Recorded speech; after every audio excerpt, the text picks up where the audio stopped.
really does feel like when it comes to Bournemouth v Fulham, both teams tend to enjoy their home comforts when they play each other. So, as the Cottagers travel to Dean Court for Friday night football, can Bournemouth continue where they left off last season? Welcome to part 2 of our Cherries versus Fulham build-up show, where we're focusing on all things Cherries, and we're at the Queen's Park Hotel, the home of AFC Bournemouth fans on a match day. And Tom's with me. How are you? I'm very well, mate. Yourself? Good, not too bad. And I mention the home form because it really does feel like when we play each other at home, the home team's got the advantage. I can't remember where we last won there. It might have been 3-0 in the Premier League, was it maybe? That sounds right. Yeah, that does sound right without overly thinking about it too much. But yeah, it does feel that way actually, which is surprising for us. We seem to have done quite well on the road. But yeah, you're right. We've had some big wins here. And when they last played us and won at Vitality... Scott Parker.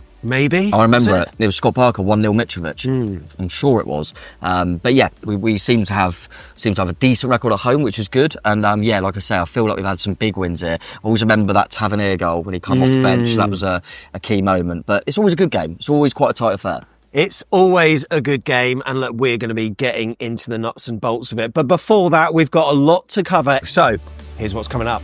We'll go over stadium news. We can't wait. Things are going to be getting underway very soon. Also, Captain Soler, the Cherry star, has had a winning start for Argentina. We need to talk about it. There's Manager of the Month joy for AFC Bournemouth. Spoiler, it's not Andoni Iraola. And has Ryan Christie been done dirty in the latest Cherries team photo? Right, Tom, I know that you love talking about stadium stuff, don't you? Because you just want to sit where you are and you don't really care, right? No, I'm a bit like that, yeah. But no, it is exciting times, of course. It is exciting times. And look, last week we spoke to Joe from the QP, and the stadium expansion could be pivotal for the future of the Queen's Park. And there were some really nice comments, by the way, on that video. So thank you so much for anyone who either watched on YouTube or listened via the podcast. But over the last 48 hours, there have been a number of things that have been achieved, which are pivotal to the future of this new stadium redevelopment. You may have seen in the Daily Echo that Alexander Smith wrote an article that the Cherries have lodged a planning application for the enabling works for the expansion of the Vitality Stadium, which the club said is key to achieve the goal of European football by 2030. Now, we know that we've always needed a larger capacity, but of course, we want it to be okay for European competition. And it sounds like, Tom, why are you giggling? It's just mad, isn't it? It's mad. It's just, we're talking about, we need to do this for Europe. I mean, it's crazy. And when they say 2030, I'm assuming they mean like 2030 on Friday night when we've got a win and, do you know what I mean, we're all happy. But the weird thing about that is I think we'll get it a bit sooner, won't we?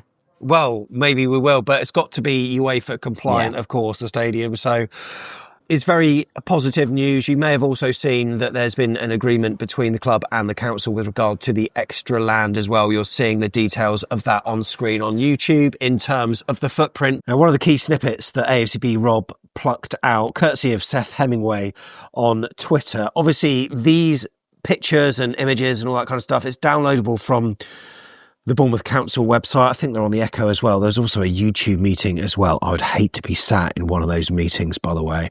However, what you're seeing on screen is you can see the grey and green areas in the Demise Plan 3. They're already used for the stadium, but the blue area is what's going to be added for the stand expansion / the fan zone. So, as you can see, a fair bit of land there. And in amongst many of the documents that are supporting the AFCB application for phase 1 of the remodelling of Dean Court, there's an illustrative master plan which gives the most complete view of the outline of the new Dean Court, including the fan zone. So that is the yellow area if you're watching on YouTube. It also shows the perimeter fence and spectator access points as well. So yeah, really interesting stuff. And like you say, 2030, that is where they want to deliver the stated objective of European football. These are very exciting times indeed. Can I just say, when it goes to the... Because I know very little about this, and I know that it always comes back to that, if you were to get into Europe, you have to have these certain compliances. Yeah. Some of the teams in Europe, Shamrock Rovers, like you see teams in Europe that I mean, it looks like a field with no. So how do they get by? I don't never really understand it. Yeah. Do you know what I mean? There's some really small clubs that get to Europe now with all the competitions there are. I know that, like Paphos, who played Paphos? I can't remember. Yeah, someone did play Paphos recently. You're right. Was it an English team? No, wasn't it Bayern Munich? Oh, yeah, because Harry Kane scored a couple of goals, as he always does. Yeah. Paphos have got their own stadium, but it's basically like Kings Park Stadium, So that's pretty what I much. mean. So But they played in another stadium elsewhere near Limassol, I think, which is a proper custom-built arena. I think that's where the Cyprus national team play as well. Well, we could always pop to Southampton. They always like helping us out, don't they? Absolutely. They'll be in League One. We know as part of the stadium development, there's going to be a brand new South Stand replacing the Ted McDougall. That's going to be a capacity of 7,000 people, up from the current 2,337. We know also that the corners are going to be filled in, plus there's going to be a height expansion of both the north and east stands by 5 metres as well, meaning that when it's all put together, we'll have over 20,000. And, maybe one day we can make it even larger by doing something with the main stand. But the main thing is getting the land secured for our expansion as well. A lot of people have asked what's happening to the training pitches as well. The old training pitches that it's basically grass at the moment, right? And they're not actually using them. That's going to be handed back to the council. I understand that they were on somewhat of a lease, and eventually that will be public use once more. Next up, Julio Soler, Cherries left back of the future. On afcb.co.uk, he shared his excitement about representing Argentina at the upcoming Under-20 World Cup in Chile. Well, it has started. Argentina played one match. They played Cuba. I think they won 3-1. They were down to 10 men as well. But Soler captained them for their subsequent game. So that's their second game in the group stages. And it was a 4-1 win against Australia. I think he was on for about 84 minutes before he was substituted off. But he's captain. He's captain, yeah. It's really weird because when you see it's under 20, you think, oh, they're all youngsters, but in my head, I'm like, Soler captain. He's our little, he's our upcoming thing. But really positive, mate. I mean, regardless of knowing too much about the Under 20 World Cup, Argentina are going to be one of the good teams. Yeah. And we've got our backup left back as the captain for them. So yeah, really exciting. Like, I don't know, there just feels like we haven't seen a lot of him. But it feels like there's too much now that makes me think he could be one for the future. Do you know what I mean? I'm really excited about it. And I've never wanted Argentina to do well at a World Cup before, but I wouldn't mind them doing well in this one. But of course, it looks like they are going to get through to the knockout rounds, which means that he will be out for longer. Of course, Argentina getting knocked out early would benefit us, I'm sure. Yeah. However, fair play to him. We wish him all the best. Next up, Cherries. Well, we like to lift awards wherever we go, right? And there's been another one. Manager of the Month award to Helen Blizzard. I'm really surprised. I'm really surprised. The record quite good, was it, for the month? Yeah, Manager of the Month for August. Yep. And that was when the Cherries won 3 matches, drew 1, scoring 13 goals across 4 games. I don't know when the September one's going to be decided, but surely she's going to be up for that because Cherries at the moment are top of the league. Watford breathing down the necks. I think they're on 13 points out of 15 so far. And Watford just below Bournemouth. I've been there before. Impressive stuff from them. And look, there's also a game under the lights at Vitality Stadium at the end of October. I think it's on the 29th of October as well. She initially stepped into the interim role after Steve Cuss stepped down, but she has been given the permanent job until the rest of the season. And things are looking up. And every time I see that team, mate, I mean, oh my God, they are on one, aren't they? Yeah, they're on one. And she's just, continued that feel-good factor there. And yeah, so it kind of felt like a no-brainer, didn't it, to give her the job for a bit longer. And yeah, it just never feels like, if I look at it, they're only 1-0 up at half time or something. I think, come on, switch on. But yeah, full steam ahead. Another promotion probably. As you can see, we are at the courtroom at the Queen's Park Hotel, the home of AFC Bournemouth fans on a match day. This is the place to get down here before the Fulham game. And look, big news. This is big news for everyone, maybe including you. This place is open up until 1 a.m. Hello. So what I'm saying is, if we win the match, why not come back here, celebrate with beer, wine, champagne? Why not? Because the Cherries could be second if we manage to get a result. As we know, it's the home of the £10 roast by proving that you are a Back of the Net YouTube subscriber. For everyone else, it's £12 for 1 meat and also 14 for 2. Plus, Tom, during the week, what have they got on the TV? bit of TNT Sports now. It's been a good week as well, hasn't it? With Champions League and stuff, all the European games. And yeah, it's got TNT on there now. So get down, come down, have a pint and watch some footy, mate. Next up, has Ryan Christie been done dirty? There's been conversations on WhatsApp group, I've seen people on X, on Facebook, and they're all mentioning the same thing. So you may have seen it. AFC Bournemouth released their team photo for the season outside the Performance Centre. Looks really good. Everyone looks really sharp. And then we see this young lad in the back row there. Why is he there and James Hill in the front row? I don't get it. I used to do all these photos when I used to play. I never saw that back row. I was always on the front, on my knees or something, because we didn't have chairs.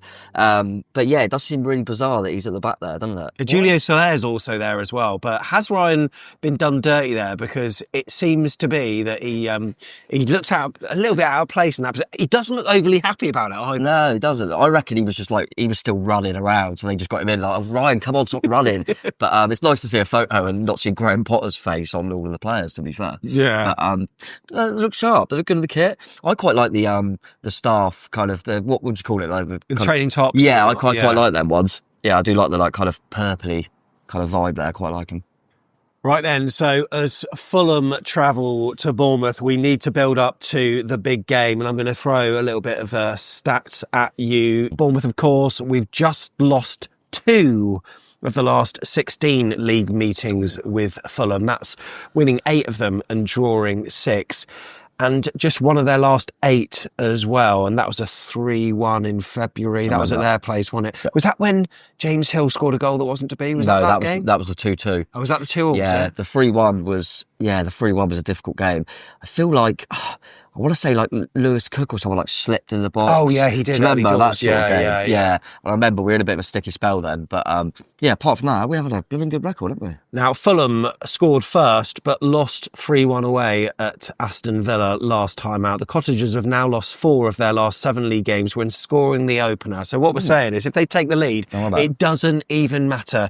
We're still going to get a result. Let's hope so. In the last 2 seasons, in fact, no side has lost more games when scoring first than Fulham. What a stat to have. A weird stat, yeah. Now, with 11 points from 6 games, we're looking at the league table now. This is Bournemouth's best ever start to a Premier League campaign. It's 3 more points than they had at this stage last season and 8 more than in the first season under Andoni Iraola. So at that stage, it was 3 points, which, Tom, it just underlines how far we've come, really, hasn't it? Yeah, just keep progressing. And they actually spoke about us a little bit on like Match of the Day and stuff. And they were saying that, weren't they? You look at we're not in any sort of conversation with stuff at the bottom. And it wasn't long ago where people go, then players at Bournemouth have lost. But how we've managed to lose, I mean, you're talking top players. Yeah. I saw Zabani player of the week for PSG. It's unbelievable. Dean Alson, unbelievable. Did he score for PSG? He did in the league, yeah. He saw when we were at Leeds, wasn't it? Yeah. So you're losing such top players, and we look no weaker. I mean, it's just incredible. It's, compliment to the players that have come in, obviously, but also to the coach, and the fact that we still look like we're just progressing every time is really impressive. But I feel like Fulham haven't done much. Obviously, we spoke about it in the other preview show, but I think they haven't done loads either. People going, oh, they didn't do much in the market. Could they dip? And they seem similar. Yeah, that they still always. And I think 2 teams, 2 bloody good coaches. Yeah, absolutely, massively. Now, look, we are set-piece Southerners, as you have probably guessed. Now, probably not in a good way, because we conceded what were effectively a couple of set-pieces, of course, at Leeds United. But each of Bournemouth's last 3 Premier League goals have come via set-pieces, penalty, direct free kick, and also indirect free kick as well, with only 4 of their previous 32 coming from a set-piece. So that just goes to show that Bournemouth can be pretty devastating when it comes to the dead ball routines. Let's go on to team news then. Tom, what's going on? I mean, we know about Adam Smith. Yeah, Unal. Who else? Unal. Cookie's one that they keep monitoring, don't they? I think it's one of them. If you've got people, like Cookie, that's close, but you've got a week off soon, so I wonder if they'll more look at after the break. Yeah, well, that's what I thought. Although I've just literally seen on Twitter now that Alexander Smith has put out that he could well be involved. So it looks like he is training with the side. So You never know. I've got his international break after. Yeah, exactly. That's just so this will like ruin or make the next 2 weeks. Yeah, no, exactly. Yeah, 100%. Great. And then we get no pressure. And then we've got unbeaten Crystal Palace if they're still unbeaten at the time. But yeah, I think that will probably play into it a little bit. You know, you've got a little break coming up after. The only thing will be we do need someone to replace Julio Soler on the subs bench. So if Lewis Cook remains out, then I guess Araujo comes back in onto the bench. But that'll be the only player that I would have thought would be missing from the lead squad because he was on the bench for that one.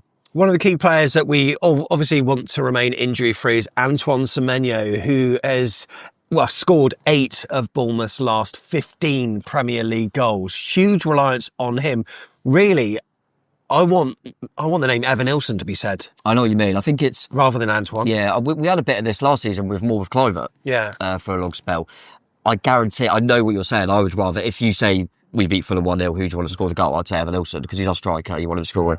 I think what's happening is, I bet if you spoke to Antoine Semenyo, okay, he's the reason I score more. I think dropping deep allows the wingers to go in behind. But yeah, as you say, I'd probably rather that. But it's good to not be reliant on your striker.